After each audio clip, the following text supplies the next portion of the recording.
Hello friends, welcome back to Neha education. कैसे हैं आप सभी और आपकी प्रिपरेशन कैसी चल रही है। आज मैं आपके लिए होम साइंस से ही रिलेटेड कुछ क्वेश्चंस लेकर आई हूँ जो पिछले एग्ज़ाम में आ चुके हैं और कुछ नए भी हैं। तो आइए हम स्टार्ट करते हैं अपने क्वेश्चंस को। वायरस की खोज किसने की थी? तो किसने की थी? आइवानोवस्की ने। वायरस को हम देख सकते हैं, किसके द्वारा देख सकते हैं हम वायरस को? सूक्ष्मदर्शी द्वारा। मच्छर द्वारा फैलने वाले रोग, मच्छर के द्वारा जो रोग फैलते हैं कौन से हैं? डेंगू और मस्तिष्क ज्वर। जुकाम, खसरा, चेचक आदि फैलाते हैं, क्या फैलाते किससे फैलते हैं ये? वायु द्वारा। पोलियो रोग का कारण है, पोलियो रोग का क्या कारण है? संक्रमित भोजन व पेय जल से। पागल कुत्ते के काटने से कौन सा रोग होता है? तो रेबीज हो जाता है। कौन एक काला ज्वर का कारण है? लिस्मानिया। वायरस होते हैं तो क्या होते हैं ये? परजीवी। संक्रमक होते हैं, न्यूक्लियोप्रोटीन के बने होते हैं। जीवाणु की खोज किसने की थी? तो ल्यूवेनहॉक ने की थी। मनुष्य में दाद रोग होता है कवक के द्वारा। जीवाणु वायरस से भिन्न है क्योंकि कोशिका द्रव स्पष्ट होता है।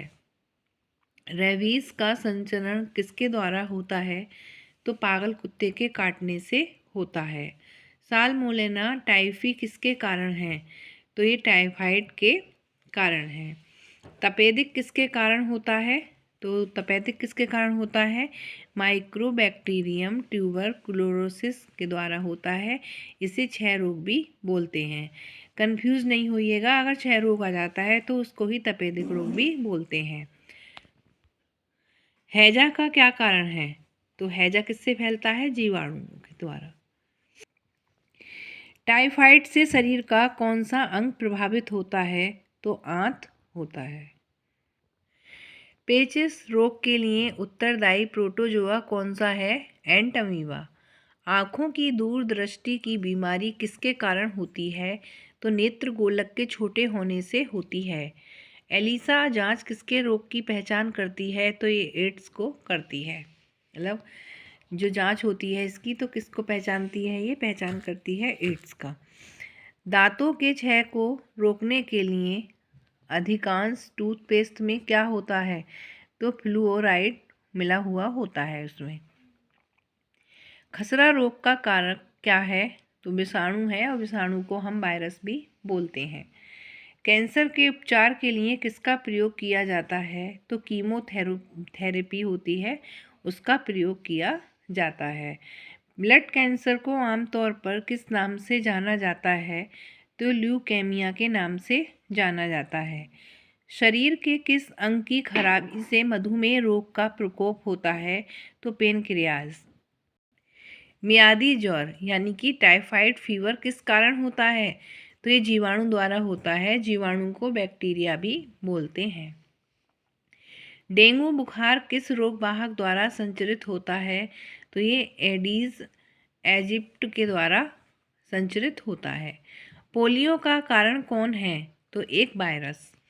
न्यूमोनिया रोग जो होता है मानव शरीर के किस अंग को ग्रसित करता है? तो फेफड़ा। मादा क्यूलेक्स मच्छर किस रोग की वाहक है? फाइलेरिया। विल्सन रोग एक आनुवांशिक विकार है जिसमें अत्यधिक मात्रा में शरीर में संचित होता है, क्या? तांबा। पीलिया किसके संक्रमण के कारण होता है? तो यकृत। शरीर के अंदर लोह की कमी से उत्पन्न होने वाला रोग कौन सा है? रक्तहीनता। विषाणु जनित रोग है खसरा। चेचक स्मॉल पॉक्स होने का क्या कारण है? Variola virus. किस तत्व की कमी के कारण घेंगा रोग हो जाता है? आयोडीन की कमी से क्या हो जाता है? घेंगा रोग हो जाता है।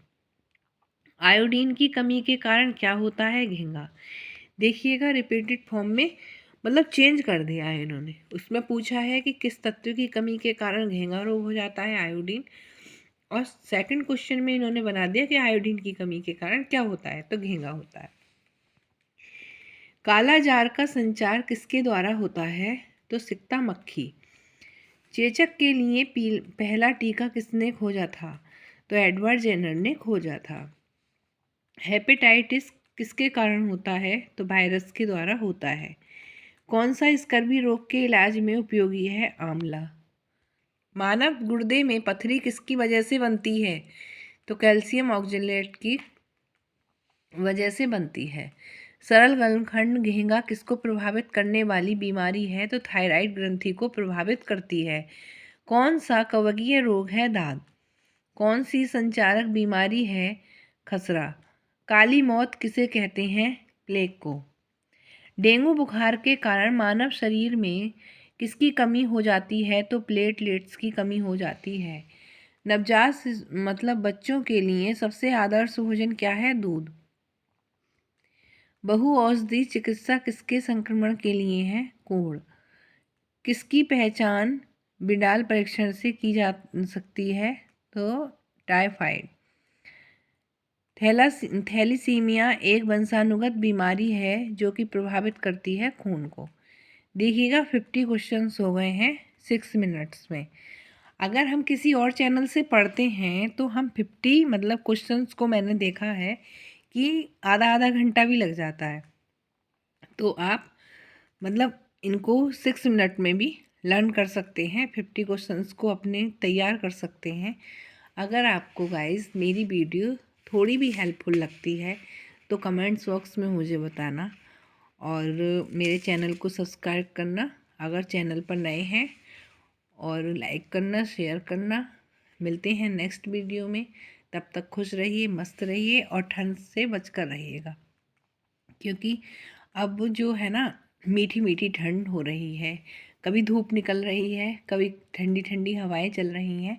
हम सोच रहे हैं कि मतलब गर्मी लगने लगी है, लेकिन ऐसा बिल्कुल भी नहीं है। तो ये मतलब ख़तरनाक वाली स्थिति चल रही है।